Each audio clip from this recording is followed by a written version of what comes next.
Gérer les ressources humaines, ce n'est pas considérer les femmes et les hommes comme des ressources, mais que les femmes et les hommes sont des ressources. Le directeur des ressources humaines doit être conscient de l'évolution de sa fonction actuelle vers une dimension de plus en plus stratégique. Parce que les femmes et les hommes des entreprises ont des ressources qu'il convient de mobiliser et de développer.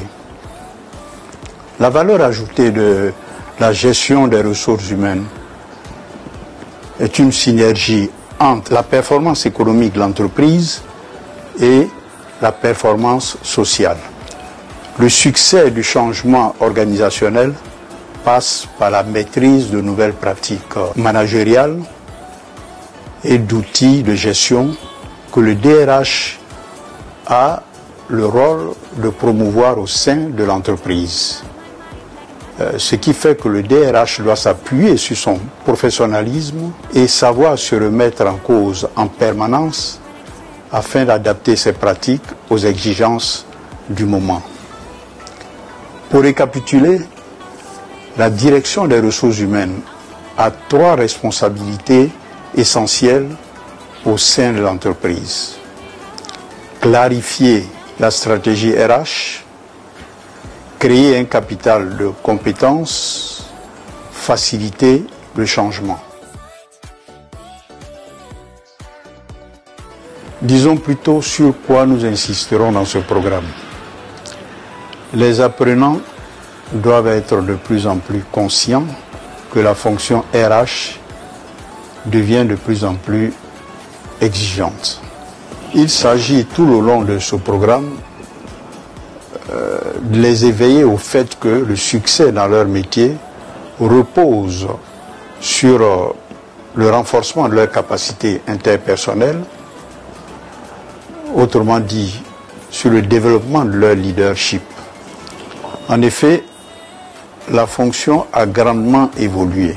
Hier, d'agents transactionnels, c'est-à-dire occupés principalement aux aspects administratifs et transactionnels, ils sont devenus depuis les années 90 des agents transformationnels, c'est-à-dire qu'ils doivent gérer la motivation des salariés, gérer le capital de compétences et ensuite conduire les changements en ligne avec le projet d'entreprise. Si j'ai bien compris la question, la réponse est simplement ceci. On transmet mieux ce qu'on a vécu que ce qu'on a appris seulement par les oreilles. Cette question prolonge la précédente.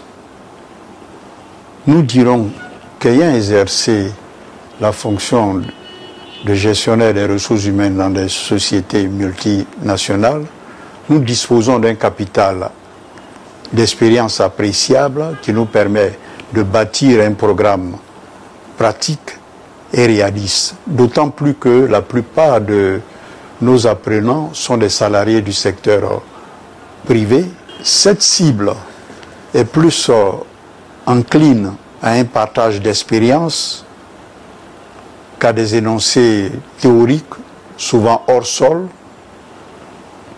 qui n'ont aucun rapport avec leurs besoins immédiats. La formation sera émaillée par des faits vécus, par des cas réels, permettant aux apprenants de visualiser ou de réaliser en situation la connaissance qui leur est transmise.